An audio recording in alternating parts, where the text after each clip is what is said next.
नमस्कार दोस्तों, मैं Kartik Sharma. Math bye Kartik sir classes में आपका स्वागत है।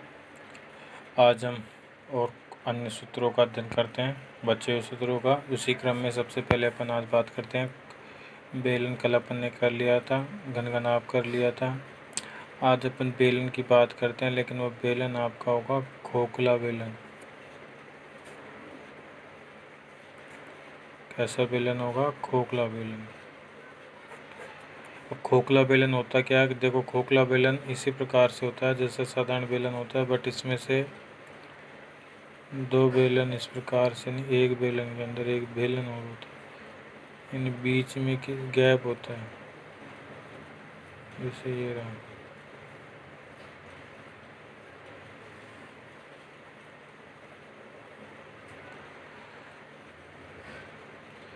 बस इसमें फ़र्क क्या है? इसमें दो रेडियस होंगी। दो रेडियस का मतलब यहाँ से यहाँ तक की रेडियस तो कहलाएगी।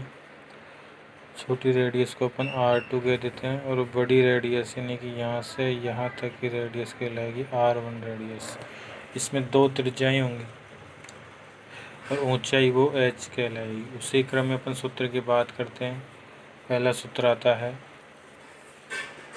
खोखले बेलन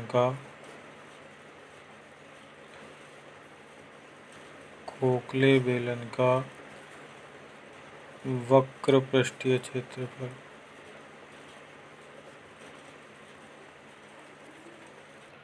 तो खोखले बेलन का वक्र पृष्ठीय क्षेत्रफल होता है 2 पाई R1 प्लस R2 कोष्टक h। यहाँ एक शर्त याद रखना, R1 is greater than R2। इसका मतलब ये होगा कि जो R1 की जो त्रिज्या है, यानी बड़ी वाली त्रिज्या तो R1, और छोटी वाली त्रिज्या R2। R1 का मान R2 से क्या होगा? बड़ा होगा। उसी क्रम में अपन बात करते हैं खोखले बेलन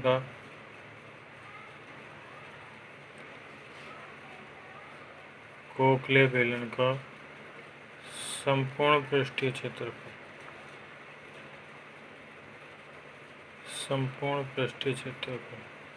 खोखले बेलन का संपूर्ण पृष्ठीय क्षेत्रफल का सूत्र आपको याद रखना है 2 पाई R1 plus R2 कोष्टक h plus R1 minus R2। ये खोखले बेलन का सूत्र होता है। देखो, पाई का मान आपको पता है, R1 R2 ये आपको प्रश्न में दो त्रिज्या देगा, h ऊंचाई कहलाएगी।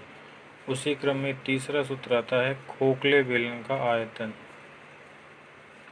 2 या 4 सूत्र सवाल ही हैं इसके, तो आप सूत्र याद करना पड़ेंगे। खोखले बेलन का आयतन, खोखले बेलन का आयतन का सूत्र आपको याद रखना पड़ेगा, पाई R1 square minus R2 square, और बाहर आ जाएगा h। ठीक है, ये कौन से बेलन के थे? खोखले बेलन का वक्र, संपूर्ण और आयतन।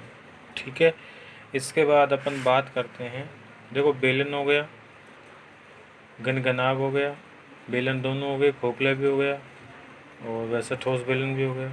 अब उसी क्रम में अपन आज दिखा शंकु, उसी क्रम में अपन आज शंकु का अध्ययन और कर लेते हैं। शंकु को अंग्रेजी में कहते हैं कोण। अब शंकु होता किस प्रकार का? देखो, शंकु इस प्रकार से होता है, जैसे आपने जोकर की टोपी देखी होगी, आइसक्रीम देखा हो, कोण। अब बात करते हैं जिसमें ये तो कहलाती है त्रिज्या, और ये वाली ये जो ऊंचाई कहलाती है, ये तिर्यक ऊंचाई कहलाती है। इसको डिनोट करते हैं एल से। एल का मतलब होता है तिर्यक ऊंचाई,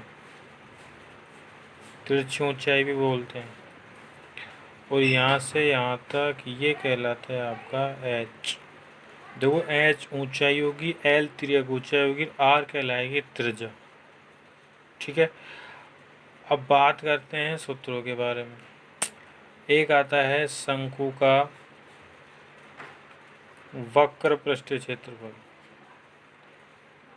शंकु का वक्र पृष्ठीय क्षेत्रफल, तो शंकु का वक्र पृष्ठीय क्षेत्रफल था पाई आर एल।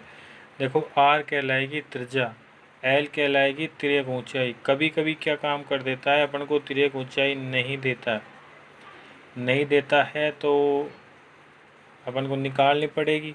तो उसके लिए आपको सूत्र याद रखना पड़ेगा तिर्यक ऊंचाई का। तिर्यक ऊंचाई का सूत्र होता है L बराबर √h square plus r square. देखो कभी कभी L H दे देता है, नहीं, इन तीनों में से 2 मान आपको देता है और तीसरा आप लोगों को निकालना पड़ता है। वो प्रश्न के अनुसार अपन को देखना पड़ेगा कि किसका मान तो अपन को निकालना है और किसका मान अपन को दे रखा है। ठीक है, उसी क्रम में अपन बात करते हैं शंकु का संपूर्ण पृष्ठीय क्षेत्रफल। ये आपको जब क्लास में पढ़ाया जाएगा तो इनको अपन सूत्र को बाई आपको ये बताया जाएगा ये सूत्र कैसे ज्ञात करते हैं। अभी आप इन सूत्रों को याद करें। संपूर्ण पृष्ठीय क्षेत्रफल होता है पाई आर कोष्टक आर प्लस एल। वही बात, आर त्रिज्या होगी, एल क्या होगी, तिर्यक ऊंचाई। उसी क्रम में अपन बात करते हैं शंकु का आयतन, वॉल्यूम ऑफ कोन। शंकु का आयतन का सूत्र आपको याद रखना होता है 1/3 पाई आर स्क्वायर एच। शंकु का आयतन का सूत्र क्या होता है 1/3 पाई आर स्क्वायर एच।